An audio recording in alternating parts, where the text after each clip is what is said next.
Hello. ఈరోజు మనం కామన్గా ప్రెగ్నెన్సీలో వచ్చే కాంప్లికేషన్స్ గురించి మాట్లాడుకుందాం. I'm doctor Soumya Reddy, gynaecologist and consultant fertility specialist, GSS hospital and IVF centre. కామన్గా అంటే ప్రెగ్నెన్సీలో కాంప్లికేషన్స్ నార్మల్గా లేకుండా కొత్తగా ప్రెగ్నెన్సీలో రావచ్చు, లేదా ప్రెగ్నెన్సీకి ముందే కొన్ని ప్రాబ్లమ్స్ వచ్చి దానివల్ల ప్రెగ్నెన్సీలో కాంప్లికేషన్స్ ఎక్కువ ఉండొచ్చు. ఈరోజు మనం ప్రెగ్నెన్సీ లో వచ్చే కాంప్లికేషన్స్ గురించి మాట్లాడుకుందాం. ప్రెగ్నెన్సీలో కామన్ గా వచ్చే ప్రాబ్లమ్స్ ఏంటంటే హైపర్ టెన్షన్, అంటే బీపీ పెరగడం అన్నమాట. బీపీ అందరికి నార్మల్ గా, మన ప్రెగ్నెన్సీ ఏంటి 20, 30, 35 వరకు వస్తుంది ప్రెగ్నెన్సీ. సో ఆ టైంలో బీపీ అన్నది నార్మల్ ఉమెన్ కి ఆ టైంలో బీపీ అన్నది ఎబ్నార్మల్. బట్ కొంతమందికి ఓన్లీ ప్రెగ్నెన్సీలో బీపీ వస్తుంది. ప్రెగ్నెన్సీ ఉన్నంతసేపు ఉంటుంది, తర్వాత ప్రెగ్నెన్సీ డెలివరీ అయిపోగానే బీపీ తగ్గిపోతుంది. దాన్ని ప్రెగ్నెన్సీ ఇండ్యూస్డ్ హైపర్ టెన్షన్ అంటాం. సో మనకి ముందే బీపీ ఉందా, హైపర్ టెన్షన్ ఉందా, లేదా ప్రెగ్నెన్సీలో హైపర్ టెన్షన్ వచ్చిందా అన్నదానికి మనం డిఫరెన్షియేషన్ చూసుకోవడానికి ఎర్లీగా ప్రెగ్నెన్సీ కన్ఫర్మ్ అవ్వగానే చెకప్ చేయడం అన్నది చాలా ఇంపార్టెంట్.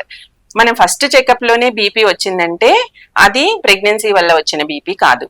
ప్రెగ్నెన్సీ వల్ల వచ్చే హైపర్ టెన్షన్ అన్నది 5th మంత్ తర్వాత వస్తుంది. దీనివల్ల మనకి మదర్ కి ప్రాబ్లం రావచ్చు, బేబీకి ప్రాబ్లం రావచ్చు, డెలివరీ అప్పుడు బేబీకి మదర్ కి ఇద్దరికి రిస్క్ అవ్వచ్చు, ఫిట్స్ రావచ్చు. ఇలాంటి కాంప్లికేషన్స్ చాలా వస్తాయి. దీన్ని ప్రెగ్నెన్సీ ఇండ్యూస్డ్ హైపర్ టెన్షన్ అంటాం. ఇంకొకటి వచ్చి జీడిఎం, అంటే జెస్టేషనల్ డయాబెటీస్ మెలిటస్. ఇప్పుడు మనకి common problems hyper tension and diabetes. అలాగే ఇవి ప్రెగ్నెన్సీలో కూడా, స్పెసిఫిక్ గా ప్రెగ్నెన్సీలో కూడా డయాబెటీస్ అవకాశం ఉంది. దీన్ని జెస్టేషనల్ డయాబెటీస్ మెలిటస్ అంటారు. సో ఈ జెస్టేషనల్ డయాబెటీస్ మెలిటస్ అన్నది, అంటే జీడిఎం అన్నది ప్రెగ్నెన్సీ వచ్చాక 4th మంత్ 5th మంత్ లో స్టార్ట్ అవుతుంది. డెలివరీ అయ్యాక చాలా మందికి నార్మల్ అయిపోతుంది. But they have to be careful that అంటే వాళ్ళకి నెక్స్ట్ ఫ్యూచర్ లో షుగర్ వచ్చే అవకాశం, డయాబెటీస్ వచ్చే అవకాశం చాలా ఎక్కువ ఉంటది. సో వాళ్ళు they are high risk people అన్నమాట. సో ఇవి అన్నమాట ప్రెగ్నెన్సీ ఇండ్యూస్డ్ హైపర్ టెన్షన్ ఒకటి, జెస్టేషనల్ డయాబెటీస్ మెలిటస్. ఇవి ప్రెగ్నెన్సీలో వచ్చే కాంప్లికేషన్స్. ఇంకొకటి థైరాయిడ్ కి సంబంధించిన అన్నమాట. థైరాయిడ్ హార్మోన్ ఎక్కువన్నా ఉండొచ్చు, తక్కువన్నా ఉండొచ్చు. తక్కువ హార్మోన్ ఉంటే హైపోథైరాయిడిజం అంటాం, ఎక్కువ ఉంటే హైపర్ థైరాయిడిజం అని అంటాం. రెండు మంచిది కాదు. సో ఇది ఒకటి ప్రెగ్నెన్సీలో కాంప్లికేషన్స్ వచ్చే అవకాశం.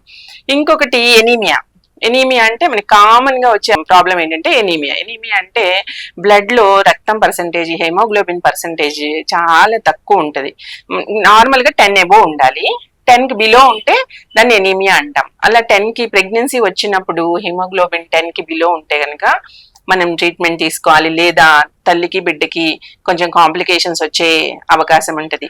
సో ఏమేమి వస్తాయి, ఎలాంటి ప్రాబ్లమ్స్ వస్తాయి, బీపీ, హైపర్ టెన్షన్ ఉంటే ఏంటి, డయాబెటీస్ ఉంటే ఏంటి, థైరాయిడ్ ప్రాబ్లమ్స్ ఉంటే ఏంటి, ఎనీమియా అంటే ఏంటి, అలాంటివన్నీ మనం డీటెయిల్ గా నెక్స్ట్ వీడియోస్ లో తెలుసుకుందాం.